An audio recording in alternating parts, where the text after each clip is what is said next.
All right, guys, I'm going to give you a couple tips when you're dealing with fuel injection. Rule number one, whenever you're putting on any of these Tech or Holley Sniper or anything like that, or the HP or anything, number one thing you always do on any motor is you put in new spark plugs. For example, do you see this right here? See how black and sooty and nasty that spark plug is? Take a look at it, right?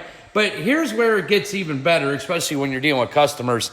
Those of you that know that is a crush collar type spark plug, I'm working on a small block Chevy, okay? So those of you that know that this does not belong there. Someone put in the wrong spark plug. Also, something else that a lot of people are not talking about, and I'm going to tell you, whenever you install your fuel injection, you got your little handheld monitor, okay?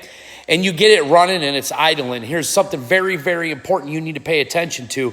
Watch the RPM. Let's say you got the RPM set at, 900 and you're watching it and all of a sudden you see it jump real quick, like 1800, 2000, then it jumps 2100, 1600. Okay, you ever see that?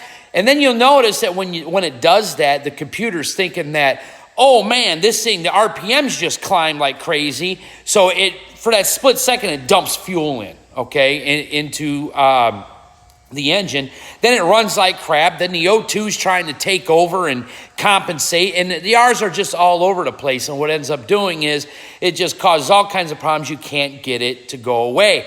I'm going to tell you guys what the problem is most of the time. It's happened to me 5 or 6 times now, okay?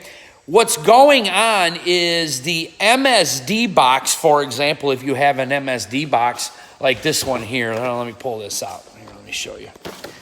All right, so like this MSD box, okay? You see this box? This box is no good. This box is junk, okay? But see this box? This box is old, okay? Very, very old, and it doesn't work anymore anyway. The box is garbage. But here's what's going on.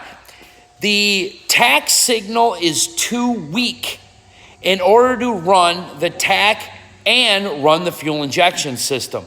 Most of the time, it can't even run the fuel injection, okay? This has happened to me on multiple times. This has happened to me on some ready-to-run distributors, aftermarket. This has happened to me with old MSD boxes. This has actually happened to me on a new MSD box. It's just the tach signal was too weak. So remember, if you got a weak tach signal trying to put on this fuel injection, this stuff is never going to run right. It's going to be nothing but a problem. Most of the time, you need to update to a new MSD system or a new style ready-to-run distributor.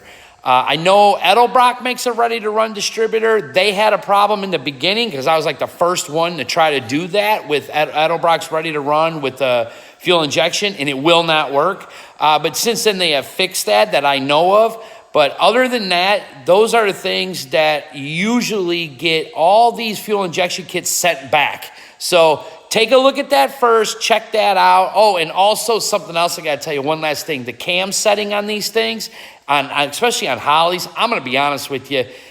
When they say mild cam, that's just not enough. I mean, usually I'm up one step higher on the cam settings, because my idea of mild and their idea of mild, I think, are different. So there's a couple things you guys can take with you, for tips to get your fuel injection to run right. See you guys.